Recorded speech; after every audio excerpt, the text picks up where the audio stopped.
किया, ऊपर नहीं मरूंगा नीचे नहीं मरूंगा, तो अपने यहाँ पर पाँव पर उसको बिठाया, अस्त्र से नहीं मरूंगा शस्त्र से नहीं मरूंगा, तो वो बड़े बड़े जो नाखून जो उनके थे उन नाखून से उनको विदीर्ण किया, पेट को फाड़ा, सुबह नहीं मरूंगा, दिन में नहीं मरूंगा, रात में नहीं मरूंगा, तो संध्या के समय पर उनको मारा। सारी शर्तें पूरी करी। इतनी शर्तें पूरी करने के उपरांत उसका विदीर्ण शर्त किया और इतने क्रोधित हुए भगवान कि श्रीमद् भागवत में इसका वर्णन है साहब, इतना विकराल वर्णन है कि हम स्वयं घबरा जाए, पढ़ने वाला भी घबरा जाए।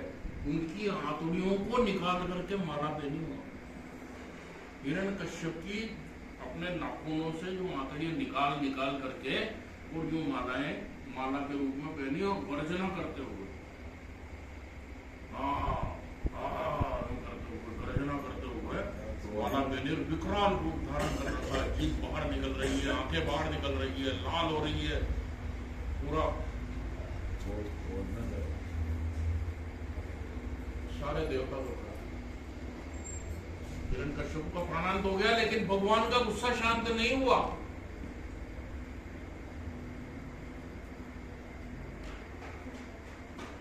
प्रबल पराकाष्ठा पर भगवान नरसिंह भगवान का गुस्सा जो था वो चल रहा। ब्रह्मा जी, शंकर भगवान और सारे देवता लाइन लगा करके हाथ जोड़ करके खड़े हुए। ब्रह्मा जी ने कहा नारद जी से, उन्होंने की लक्ष्मी जी को बुला के लाओ, थोड़ा बहुत देखें अगर बात मान ले। लक्ष्मी जी को बुला करके लाए। लक्ष्मी जी ने दूर से ही देख लिया, उन्होंने की प्रणाम, मैंने ऐसा रूप कभी नहीं देखा, ये मेरे बस का रूप नहीं है।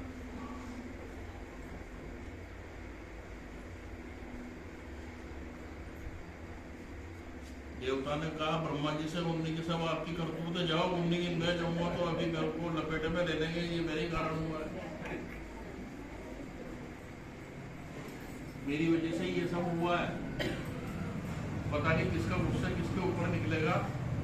मैं तो दूर ही भैया वो तो लक्ष्मी जी चली गई, ब्रह्मा जी चले गए, शंकर भगवान चले गए, निकल गए सारे के सारे पत्नी इधर उधर जाकर।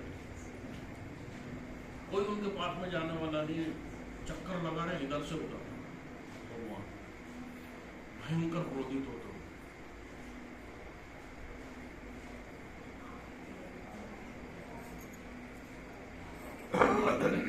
जिसकी वजह से ये रूप धारण किया है उसकी तो कम से कम बात मानेंगे।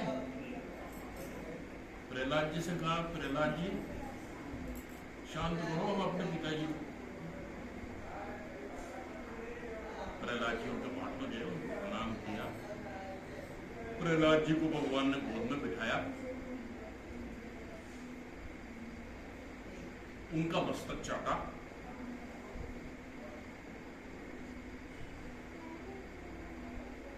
धीरे धीरे धीरे भगवान का क्रोध प्रहलाद जी की वजह से शांत। भगवान ने कहा, प्रहलाद बेटा मुझे माफ कर देना है। आप माफी क्यों मांग रहे हैं? आपने तो मेरी रक्षा की है, आप मेरी रक्षा करते हुए आ रहे हैं। कितने संकटों से मुझे उबारा है, कितने संकटों से मुझे बाहर निकाला है, कितनी बार आपने मेरे प्राणों की रक्षा की है, आप माफी क्यों मांग रहे हैं? मुझे बहुत देर हो गई है, मैंने बहुत कष्ट सहन किया, मुझे जल्दी आ जाना चाहिए था तेरी रक्षा के लिए, मैं बहुत देर से आया, इसलिए मुझे माफी मांगी भगवान ने। प्रहलाद जी से कितने बड़े भक्त होंगे, आप आश्चर्य करें।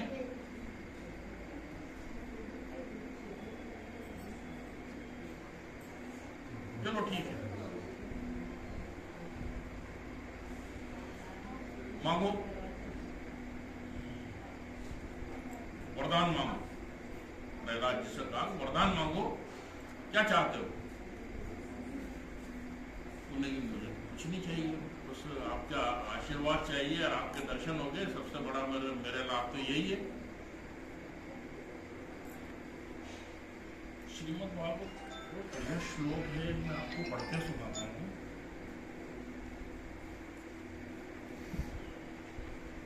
कि प्रहलाद जी ने क्या मांगा।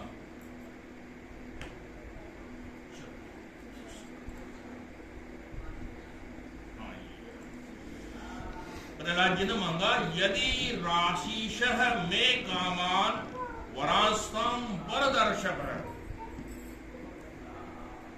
कामानां हृद संदोहम भवतस्तु व्रणे वरम। शानदार श्लोक लगा मुझे, बहुत अच्छा है। इसका मूल अर्थ यह है कि मेरे अंदर कभी मांगने की कामना ही पैदा नहीं हो, मुझे आप ऐसा वर दे दें। क्या वर मांगा प्रहलाद जी ने कि मेरे अंदर कभी मांगने की कोई कामना पैदा होए ही नहीं।